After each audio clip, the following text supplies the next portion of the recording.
Do you ever wonder why Nigeria is this poor but rich in natural resources? You have to question where all the crude oil, agriculture, gold, lithium, granite, phosphate, and uranium in northern Nigeria are. The second thing to look at is the agreements for the continuation of colonization Nigeria signed with Britain. These agreements may not have the name continuation of colonization, but they have the meaning, the means, and the action of continuation of colonization. Foreign countries have been mining Nigeria's natural resources, but Nigeria could not mine its own natural resources.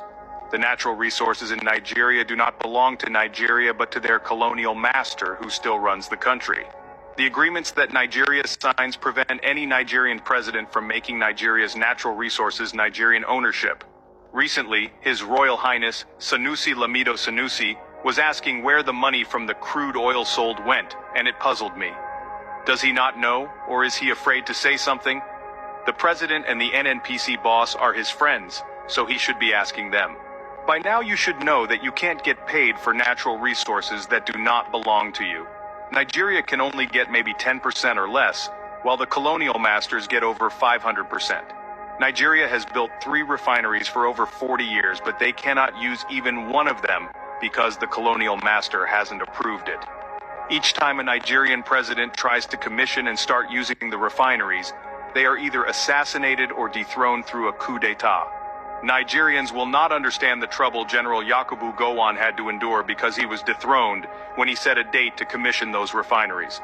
Abacha was assassinated because he wanted to commission the refineries. Yar Adua was poisoned because he wanted to secure another economic shipping of the dredging lower river Niger. He neglected the colonial master's instructions and wanted to make life easy for his people. Another chapter of this discussion is the recruitment process of the Nigerian president by the UK.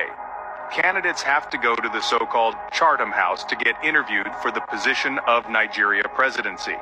If you get a call for a second interview and a third interview, then you are the next president. Yet some Nigerians still believe it's democracy and that their votes count. Watch out for part 2.